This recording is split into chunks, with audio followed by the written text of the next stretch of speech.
A lot of people, when they are talking, Daddy Gio, thank God for your humility. Thank God for your humility. I learned my lesson the hard way.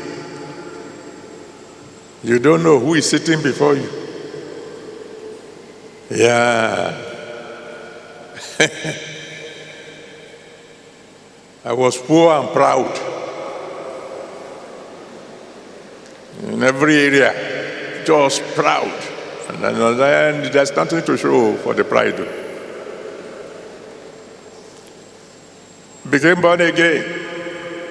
When I became born again, I was the most educated man in the church. So I became the interpreter for Papa, the general superintendent. And every other pastor left me to interpret for him. When other pastors wanted an interpreter, they took somebody else. There were quite a few interpreters anyway. Then one day, one pastor just came to me and said, "Brother, you'll be interpreting for me today." Huh? Me? I didn't say it loud though. Who does he think he is? Asking me. The special interpreter for the Baba? This pastor. I interpreted for him because in the Redeemed Christian Church of God, a worker can't say no to a pastor. You've heard the story before.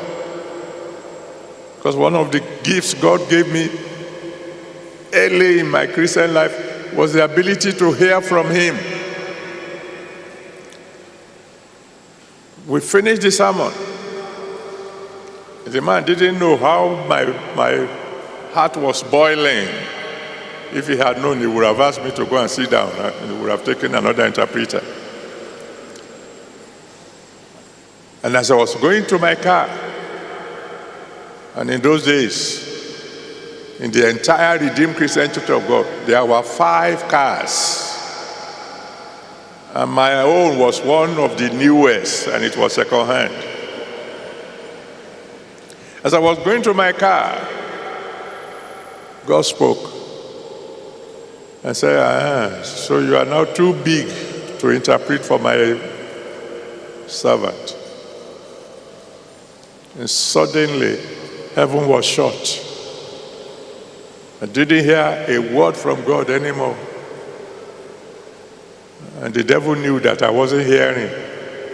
So he tormented me as much as he could.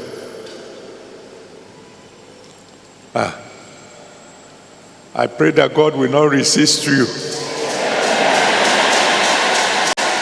I wept, I prayed, I fasted, I did it, and God didn't talk.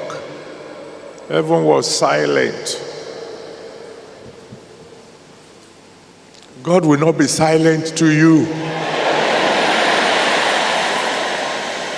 It got so bad that one day I prayed, I said, "God, forgive me this once.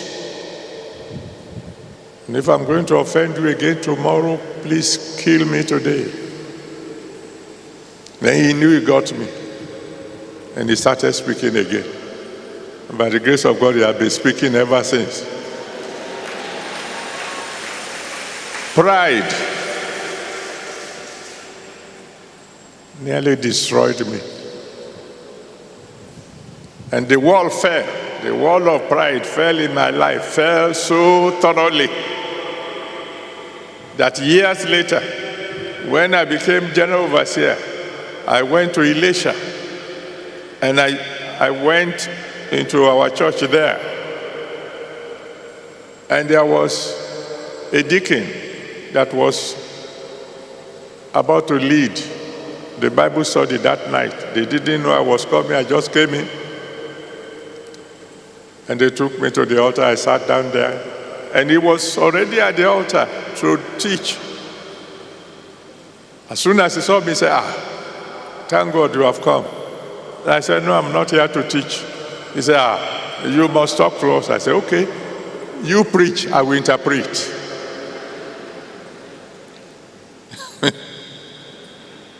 General Overseer interpreting for the deacon. His leg was shaking.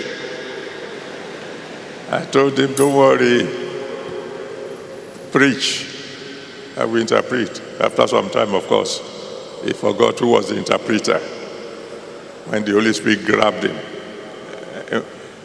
But the fellow who wasn't a pastor, I was a worker.